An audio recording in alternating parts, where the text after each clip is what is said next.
d'ailleurs. Mais en 1.01, c'était avec le sommeil. Il dit, mais attends, mais le sommeil, ça a du sens pour comprendre les rêves, parce que les rêves, c'est hyper important pour l'imagination. Donc, il nous explique tout, la notion, puis il nous dit, ouais, mais en fait, on n'en a pas besoin. Bah, c'est pas ce que tu viens de dire pendant 10 minutes. Mais bon, après, comme tu disais, c'est des problèmes politiques qui nous intéressent que peu dans notre recherche. Alors, ouais, mais tu vois, c'est amusant quand même, mine de rien. Moi, à force là d'étudier Silva, là en ce moment, je suis en train d'écouter tout ce qu'il a dit. Tu sais, dans notre cours ISP, on a 25. On en a combien on a les leçons de. Non, on en a 41. Tu verras un moment, on a tout. Apparemment, José faisait une série télévisuelle hebdomadaire. Et là-dessus, en fait, je regarde tout au fur et à mesure. Comme ça nous donne plein d'informations. Une série. Pardon? Une série télévisée. Ouais, attends, je vais te partager l'écran, ça sera plus simple. Hop. Partage d'écran. On est là. Partager. C'est dans cette partie du cours. Donc là, tu verras, il a appelé ça Weekly Television Series. Et donc, tu vois, c'est ces vidéos-là. Est-ce que ça fait partie du package qu'on a acheté? Ouais, c'est dans le paquet. Tu vas voir, il est super sympa. Là, je suis en train de les reprendre pour les traduire en français. Mais là, tu vois, moi, j'ai fait cela pour voir un peu. Et tu vas voir, c'est. En plus, tu as vraiment les thèmes sympas, tu vois, Purpose for Life, Self-Training. Après, tu as Develop ESP, Value, blablabla. Et tu reviens sur plein d'éléments. Et il reste pendant 20 minutes sur le sujet. Tu vois, 22 minutes. Je ne savais pas qu'il y avait ça dedans. Il faut que je cherche. Ici, je ne trouve pas. Tu peux m'aider à trouver. Tu vas voir, tu le trouves assez facilement. De toute façon, si quoi que ce soit, tu me diras. Et là-dessus, on apprend plein de choses directement depuis de la bouche de José. Et ça c'est quand même très, très sympa de voir un ensemble d'éléments. Et ça, je m'étais dit que ça peut être un truc chouette pour les vidéos à venir, qu'on reprenne un ou deux thèmes à chaque fois, parce qu'on ne va pas les faire un par un. On prend les points clés qui nous semblent intéressants et on échange dessus. Et je vais tenter de les scripter le mieux possible en français, comme ça, pour certains, pour les Silva, je pourrais donner, vu qu'on ne pourra pas donner les vidéos, vu qu'elles sont déposées, blablabla. Par contre, des transcriptions, on pourra en donner en partie sur les éléments qu'on trouve intéressants en français. Comme ça sera vraiment de la bouche de José Silva, comme les bouquins d'ailleurs qu'il a fait. Puis ça peut être des petits plus pour nous à voir à moyen terme, mais ça peut être sympa à faire. Et en tout cas, tu vas voir, elles sont chouettes, cette petite émission-là. Ouais, alors, ce que je trouve vraiment intéressant et que je ne me rendais pas compte, moi, c'est à force d'étudier, de regarder, c'est à quel point tout est orienté vers l'ISP. Et tu vois, moi, je ne me rendais pas compte que c'était vraiment le cœur du cœur. Et je ne comprenais pas pourquoi on nous demandait autant de cas, pourquoi c'était toujours remis en avant l'oral, mais énormément en avant. Toi, tu le mets beaucoup en avant. Alors là, normal, sur ISP, vu que c'est le cœur du truc, ils mettent toujours ça en avant. Mais c'est amusant. Je n'avais pas vu à quel point la méthode était basée pour l'aide à la personne au travers de ses projections sensorielles. Et là, il est revenu aussi beaucoup dessus, je trouve, Ed, à dire il voulait développer un système pour aider les autres. Et pour aider les autres, ce qu'il a trouvé de plus efficace, c'est justement le travail sur les projections. Est-ce que toi, tu as mis du temps à capter que tout était basé, quoi, le point central, c'était ça? Ou comme moi, peut-être un peu naïvement, parce que moi, c'est comme ça que je voyais vraiment ça comme une structuration de plein d'éléments de nos vies. Et l'ISP était un peu la cerise sur le gâteau si on avait envie d'être dans ce partage, cette aide vers les autres ou vers des personnes qu'on connaît ou vers des préparations de notre vie. Mais tu vois, je m'étais d'abord, je trouvais le miroir de l'esprit plus pertinent pour nous au quotidien que faire de l'ISP. Or, j'ai l'impression, plus j'avance, que le cœur de tout, c'est emmener les gens vers l'ISP, travailler en ISP, et que c'est un peu le but de la méthode Silva. Est-ce que tu as eu cette impression-là? Est-ce que tu l'as encore? Je ne sais pas comment tu l'as perçu. C'est un peu entre les deux. c'était beaucoup plus important que la cerise sur le gâteau, mais c'était pas la seule raison que la méthode Silva existait, quoi. Mais c'était plutôt que la cerise sur le gâteau, c'était the jewel in the crown, le bijou dans la couronne. Ouais. Donc, c'était vraiment la chose la plus précieuse, si tu veux. Mais tout le reste, c'est quand même précieux. C'est pas toute seule. Mais c'est vrai que quand on explore un peu sa philosophie et sa raison d'être, il était vraiment convaincu que l'être humain était sur le point de faire une autre étape dans l'évolution.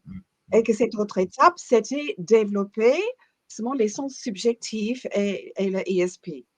Et là, tu te rends compte en fait que c'était une partie vraiment de sa mission. Et je rappelle, un des instructeurs essayait de dire, parce que lui-même, il n'était pas très bon pour les cas, essayait de dire, ouais, ben, c'est intéressant, mais c'est pas justement fondamental, etc. Et on lui a dit, non, si toi, et c'était parce que lui, il n'arrivait pas à bien faire. Et si toi, tu n'arrives pas à bien faire, il faut que tu pratiques. Donc, c'était un instructeur Silva, mais sa femme était infirmière. Donc, elle lui amenait des cas tous les soirs, tous les saints, et il était très résistant. Mais il a dit, après 400 cas, finalement, j'ai pu dire, voilà, je l'ai, j'ai ESP et je peux faire confiance et je peux le reconnaître.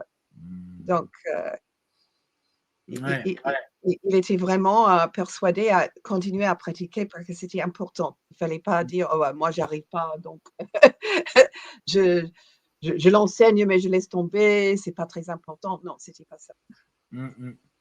D'ailleurs, c'est marrant, là, à un moment, il a donné une stat, il disait, alors, qu'en général, quand tu commences à t'habituer à travailler sur le rapport de la projection, donc en ISP, tu arrives à avoir à peu près 80% du temps juste.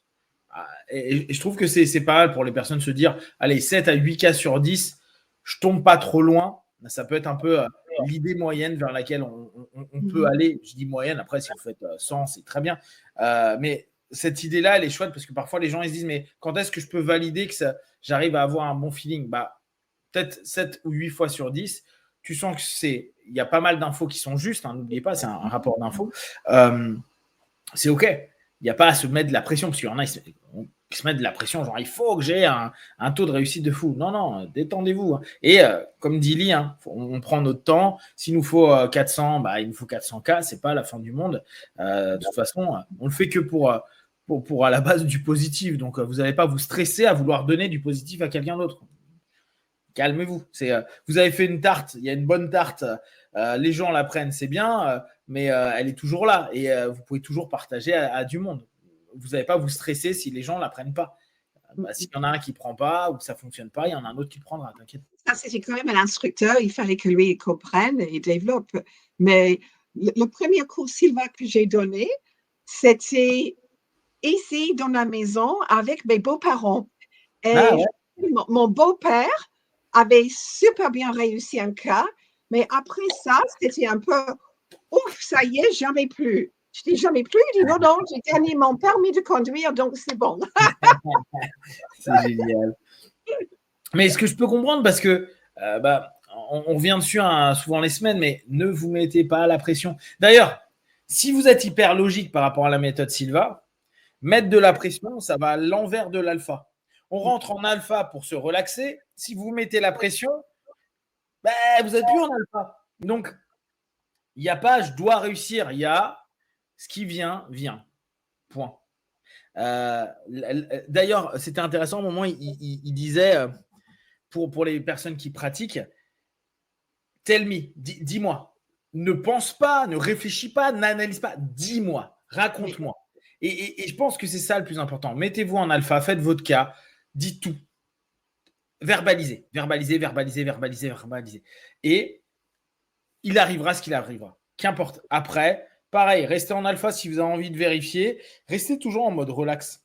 Prenez ça comme du fun, un plus dans votre vie, quelque chose de sympa, quelque chose d'agréable. Pas quelque chose qui doit vous stresser, vous mettre mal. Sinon, automatiquement, vous oubliez la base du système qui est se relâcher, se relaxer, lâcher un peu le cerveau, lâcher un peu le corps pour justement créer des choses qui sont belles et positives. Et ça, je trouve que c'est important. Tu ne trouves pas que ça ressemble un petit peu les gens qui font une régression pour la première fois? Exactement. Et on t'attend un peu dans le noir et on dit est-ce que j'invente, est-ce que c'est vrai? Et tu dis, les premières impressions, dis à haute voix tout de suite, ne réfléchis pas. Et pour moi, c'est très, très semblable. Exactement. Mais ce qui est assez amusant, c'est quand on fait de l'accompagnement avec des personnes, très souvent, moi je dis, allez, dis la première chose qui arrive. Et ils disent un truc, ils disent, mais je dis n'importe quoi.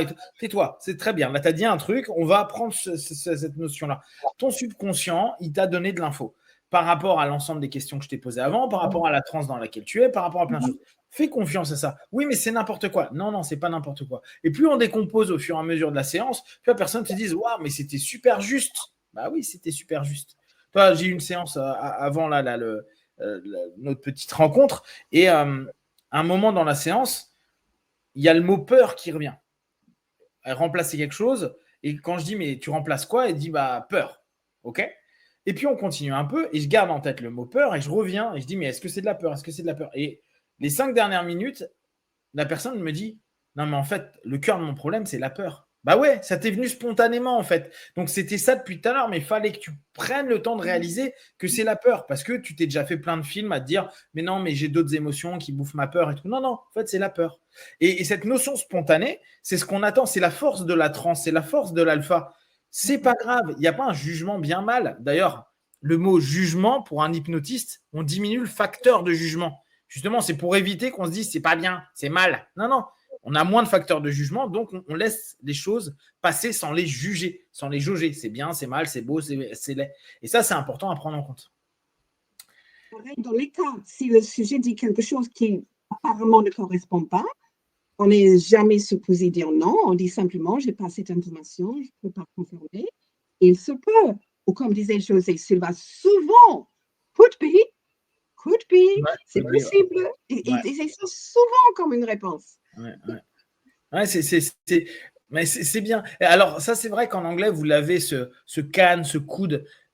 Nous, parfois, dans notre sémantique au quotidien, on a du mal à faire cette subtilité. Pourtant, on l'a dans notre langage, hein, mais on ne le fait pas facilement. Ça pourrait être ça, mais ça met les gens dans une espèce de sensation genre, ouais, en fait, il me dit ça pour me rassurer. Tu vois, il y a un élément qui n'est pas forcément hyper apaisant. Il y a un élément dont il a parlé, je m'étais dit qu'un de ces quatre, il faudrait qu'on en parle, c'est le holistic face. Ouais, alors attends, là aussi je te retrouve ça, on l'a dans le cours, je crois. Hop. Holistic faith. Ouais, alors attends, je vais pas te dire de bêtises. Je retrouve ça. Comment ils appellent ça? Attends. Relationship, non. Wellness, non. From Founder, non. ESP, non. Où est-ce que c'est? Si, c'est ça. Holistic Face Healing. Alors, je reviens. Alors, hop, je refais un healing. Oui. Alors, attends, je te fais un petit partage d'écran. Comme ça, en plus, toi, ça te permettra de voir où. Faith healing, on utilise souvent en anglais les deux mots ensemble. C'est justement la guérison à énergie, à distance, etc. Exactement. Hop. Alors, tu vois dans le cours qu'on a, tu retrouveras, c'est From the Founder, c'est là où il y a 15 heures de José. Et hop, moi j'avais commencé un peu à regarder ça, The Holistic Face Healing. Oui. Tu m'avais pas dit qu'on le travaille pas en ultra ou sur un séminaire ultra. Ça, c'est ce que tu vois là.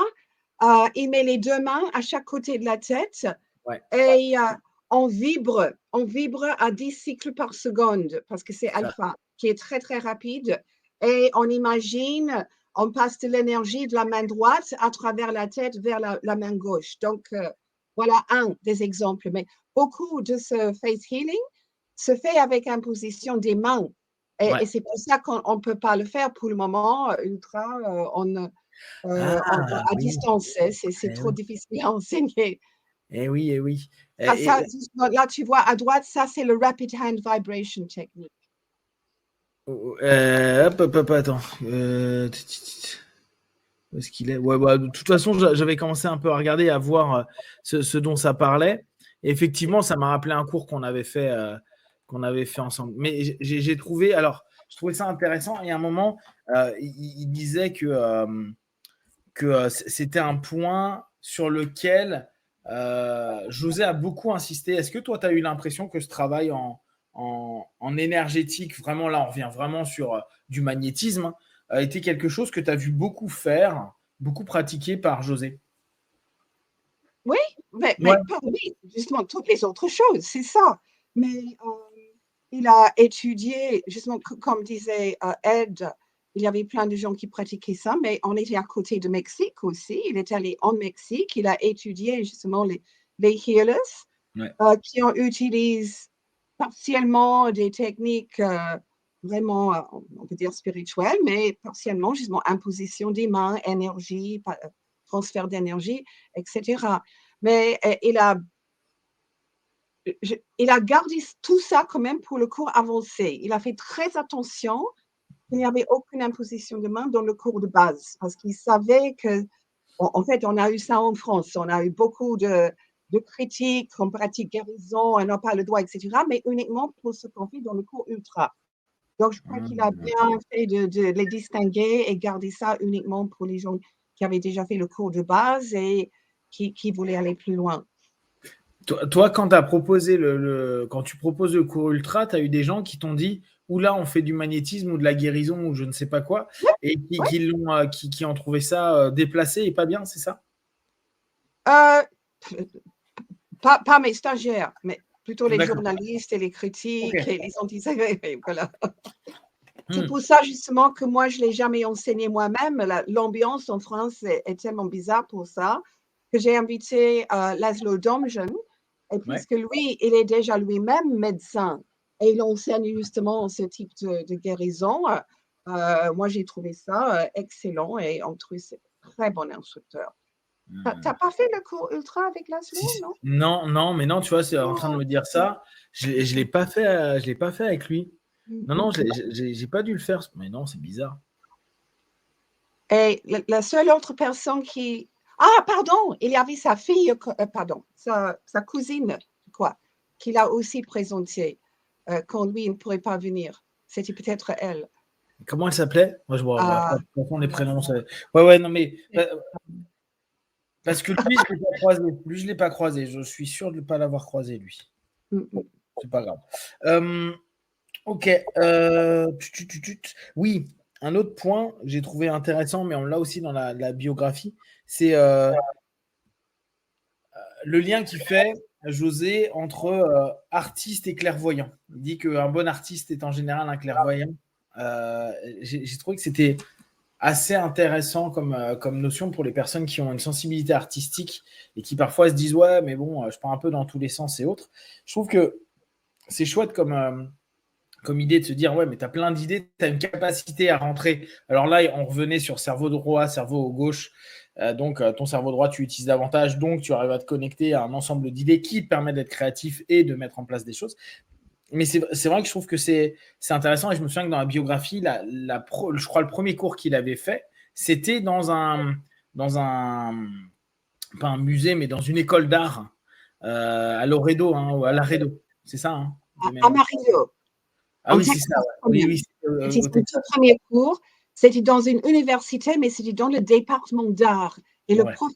professeur Donald Fitz, connaissait la méthode Silva et s'est dit ça serait super pour mes étudiants. Mais c'était la première fois que c'était vraiment présenté comme un Mm, cours mm. professionnel plutôt que explorer, tester, etc. Et effectivement, c'était tous ces artistes euh, et ils ont appris pas simplement à consulter leur conseiller dans le laboratoire, mais d'inviter des artistes Van Gogh, Picasso, etc., dans le laboratoire et travailler avec eux. C'était extraordinaire. Ça, c'est un point. Tu en as déjà, toi, parlé pendant le cours. Tu en as même déjà parlé un peu en hypnose, mais moins. Et là, il a rebondi dessus, tu sais, cette notion de aller se connecter à l'esprit d'eux ou à directement José Silva, Dave Hellman, Erickson, qu'importe qui va être ton référent. Euh, cette notion, elle est super sympa. Moi, j'ai beaucoup travaillé avant même de connaître la méthode Sylvain en faisant beaucoup d'hypnose. Je m'étais dit, mais si je pouvais papoter aux anciens, ils diraient quoi? Donc, je partais en transe, je faisais une espèce d'hyper impéria et puis je montais en me disant, tiens, il y a un truc, je demande à mon subconscient de me connecter à des personnes reconnues, puis d'apprendre un petit peu, poser des questions ou d'apprendre des compétences en tant que tel. Bon, les compétences, je ne suis pas sûr que je les ai eues, mais j'ai eu parfois des intuitions, si on reprend le mot de la semaine dernière, des sensations et des trucs à me dire, ah, mais ça m'a l'air d'être le bon chemin si je pense comme lui pense à ce moment-là dans l'échange intérieur qu'il y a. Je trouve que cette façon d'exploiter l'alpha ou d'exploiter la trans, c'est quelque chose de chouette. Se dire, on monte vers un champ d'information, alors ce que Jung appelait l'inconscient collectif, ce que certains appellent des champs morphopsychologiques ou morphogénétiques. Ouais. Drouot, ouais, c'était Drouot qui travaillait beaucoup sur ça à l'époque. Et je trouve que l'idée est hyper intéressante comme approche. Est-ce que ça, tu vois, Ed en a parlé, toi t'en as parlé, mais est-ce que dans la méthode, à un moment donné, parce que là, je t'avoue, comme ça, je ne l'ai pas, et je l'ai pas relu des masses. Il y a cette idée d'aller contacter des morts, entre guillemets. Enfin, non, ce n'est pas entre guillemets, d'ailleurs, ils sont vraiment morts. Est-ce que c'est mis un peu en avant? Justement, moi, je ne l'ai jamais rencontré directement comme ça. Et en fait, José a toujours insisté que quand on enseigne les conseillers, qu'on n'a pas l'impression qu'on invite des entités, des esprits, des décédés, justement, mais c'est vraiment dans le texte, rappelle-toi, c'est toi qui les crées. Tu crées cette image, tu crées une image d'un génie et ça devient une façon de parler à ton propre génie intérieur. Et je suis très contente qu'il a insisté en fait dessus parce que moi, j'ai eu des gens au Maroc, vraiment musulmanes dévoués, qui disaient oh, mais je ne peux pas faire ça. Et là, j'ai pu justement faire appel à mon ami qui m'organise à Koweït, qui est vraiment super dévoué, très strict, etc., mais qui trouve ça, c'est génial. Mais rappelle-toi que José a toujours dit, tu peux simplement changer l'apparence, mais la connexion est toujours la même. Donc, moi, je suis totalement d'accord qu'on peut se connecter avec, comment dire, un champ d'intelligence et des parties de ces champs d'intelligence. Mais on n'a jamais dit dans la méthode Silva que tu connectes avec un esprit mort et tu parles avec, etc. Mais donc, c'est partiellement, tu connectes avec tes propres idées géniales, que tu as plus de confiance dans ton subconscient, et c'est partiellement que oui, tu peux utiliser ESP et vous connecter avec cette intelligence qui existe pour avoir plus d'informations que tu as eues justement avec tes sens physiques. Est-ce que ça, c'est censé? Ouais, pour moi, on est dans l'hypnose symbolique, c'est-à-dire que si moi je me connecte à un Hellman, c'est parce que le symbole qui représente, c'est quelque chose que je trouve qu'il est lent, il a créé plein de choses. Donc, si je me connecte à ça dans ma transe, dans mon ESP pour aller imaginer un dialogue avec ou des conseils, ça reste un symbole qui est nommé à un moment donné par une personne qu'on n'a même pas connue vu qu'elle est morte, et on va se faire un dialogue qui nous semble cohérent et qui va répondre surtout à nos propres questionnements, à nos propres peurs, à nos propres cheminements, réflexions, etc. Donc pour moi, ça me paraît hyper cohérent. C'est intéressant que dans la méthode, ouais, il ne le propose pas directement. Je sais qu'en hypnose, de plus en plus, je crois que tu as Charbonnier qui bosse dessus, qui a beaucoup ça. Tu as Evelyne qui aime beaucoup tout le travail avec les NDE, et puis derrière ça, elle a une hypnose très spirituelle. Et Evelyne Joss, on vous invite à aller la découvrir, elle est assez géniale et super sympa. Ça, c'est des personnes qui aiment beaucoup travailler avec moi ce que j'appelle du symbole, parce que vu que je ne sais pas si c'est vrai ou c'est pas vrai, je parle ça en symbole ou en subjectif, ça me va très bien aussi comme nom, tu vois.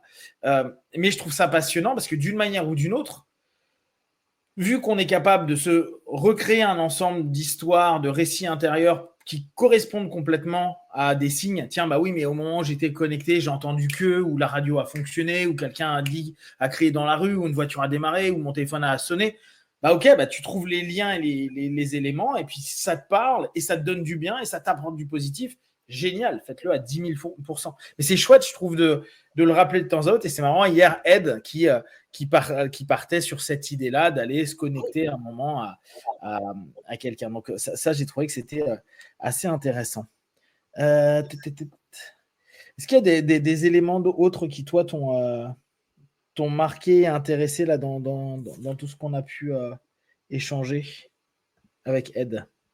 Ah, il y avait beaucoup de choses que j'avais déjà entendu parler. Parce que nous on faisait régulièrement une soirée avec Ed quand on faisait les conventions. Justement, il faut que je lui rappelle notre restaurant préféré qui s'appelait le Unicorn. Je crois qu'il a oublié tout ça. Oui, Mais oui.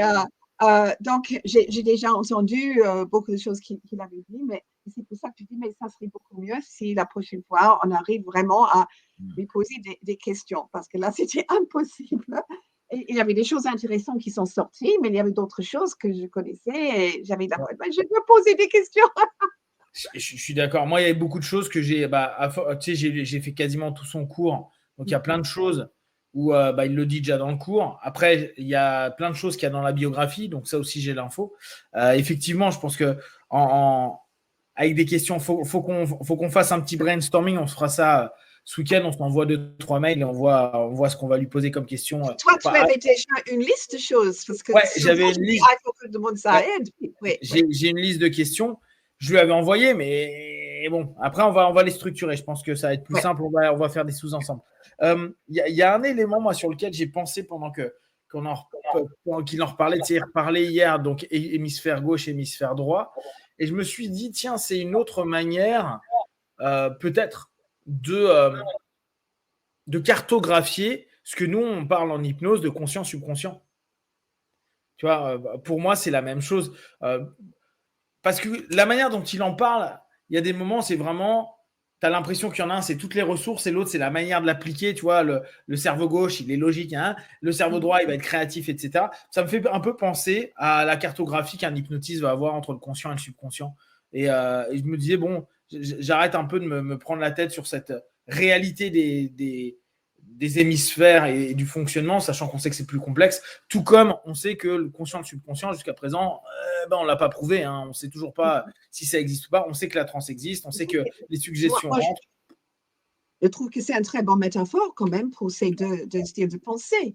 Et, Exactement. et comme Ed l'a très bien dit, José a commencé à enseigner en parlant d'objectifs subjectifs, mais justement, il a pu modifier la façon d'expliquer au fur et à mesure par rapport à ce qui était dans le conscient du public, qui justement, à une certaine époque, était, oh là là, les deux hémisphères, gauche, droite, etc. Donc, il a trouvé que ça aussi, ça expliquait ce qu'il était en train de faire.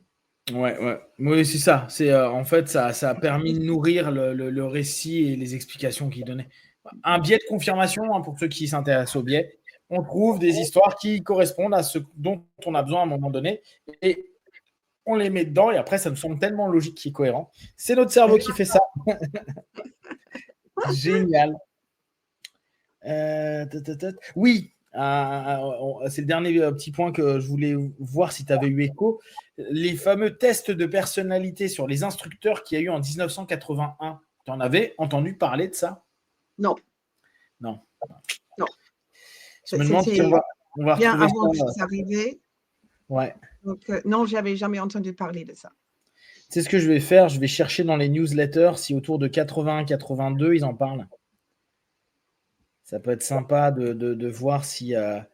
Mais comme il dit, il n'y a pas eu de résultat. Il y a eu quoi? Ça n'a pas été hyper exposé Non, les résultats. on n'a pas vraiment trouvé beaucoup de différences.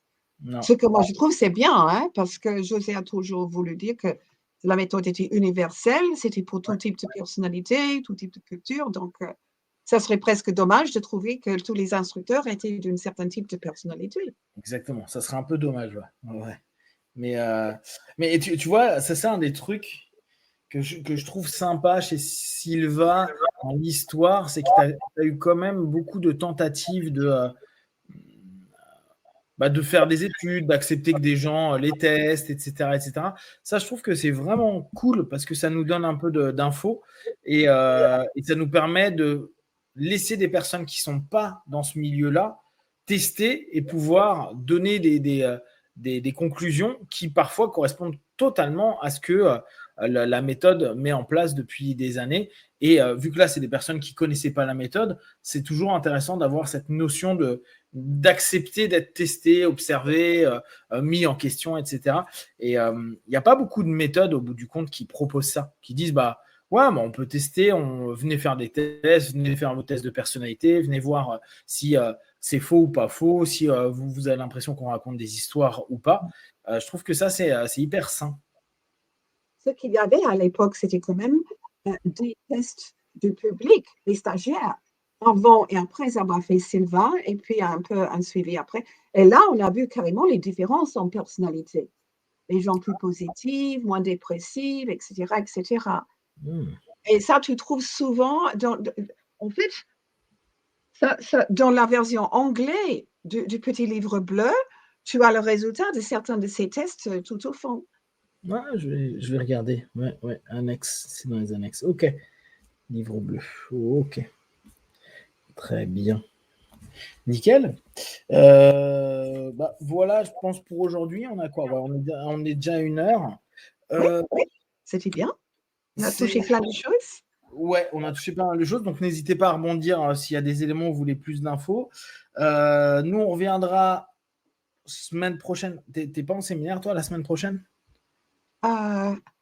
Oh, excuse-moi.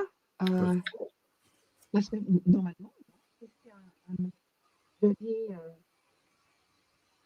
si c'est un jeudi, normalement, je suis. Attends, je vais quand même te dire. La semaine prochaine, c'est quelle date? C'est le 3 février. Non, il n'y a aucun problème. Ok, nickel. Donc, la semaine prochaine, on va peut-être vous parler un petit peu de ce que j'ai montré tout à l'heure, là, ce que disait José. Prendre 1 ou 2 thèmes, on va voir, et puis parler un petit peu de ça. J'enverrai à Ali, je pense, on va prendre le 1-2, où on va voir dans quel ordre on va le faire. Ça peut être sympa, comme ça on fait un petit débrief de ce que José a pu dire avec des réflexions qu'on peut avoir nous par rapport à ça, par rapport à notre expérience, sachant que il y a du temps qui s'est passé entre-temps et donc il peut y avoir des visions ou des réflexions qui ont évolué par rapport à ce qu'il proposait. Je sais que par exemple, il y avait là dans la 1, à un moment il dit ce que tu disais tout à l'heure, un peu l'objectif de l'humain, c'est de faire de la Terre un paradis. Et tu sens qu'il était à fond dans son truc à dire on doit préparer les êtres humains à faire de ce monde l'endroit le plus paradisiaque possible parce qu'on est là pour vivre heureux, pour être bien, etc. etc. Et ça, je trouve que c'est intéressant pour comprendre la philosophie et ce qu'il l'orientait, le dirigeait dans sa vie, qui était vraiment il faut donner au mieux pour les générations qui suivent, faut que tout soit bien. Je pense qu'il serait un peu étonné de voir ce que la planète est arrivée avec la pollution et tout ça. Mais c'est hyper intéressant de voir comment lui, il avait à cœur ça, il le répète. Le mot paradis et terre, il le répète plein de fois. Ouais. C'est assez génial. Et je trouve que ça nous donne aussi une idée de la personne que c'est, parce que quand il en parle, on sent qu'il est dedans et ça explique encore mieux pourquoi il voulait que on apprenne à un moment ou à un autre, on arrive à faire des cas pour soutenir le maximum de personnes, pour que plus il y ait de gens heureux, plus les gens puissent faire de ce monde-là quelque chose de potentiellement bien pour les générations d'après. Je trouve que c'est assez chouette. Donc, ça sera un peu sur ce type de sujet-là qu'on va rebondir avec des réflexions, avec il y a plein d'aspects techniques aussi, donc ça peut être très très chouette. T'es OK avec ça? Oui. Génial. Eh bien, nickel. Voilà pour aujourd'hui. Alors, comme d'habitude, n'hésitez pas à partager vos commentaires, vos questions et vos remarques sur Facebook, YouTube. On répondra le plus rapidement possible. Et comme d'habitude, de tout ce qu'on propose, ne prenez que ce qui est bon et juste pour vous. Testez, observez, analysez et concluez. Be one. Ciao, ciao.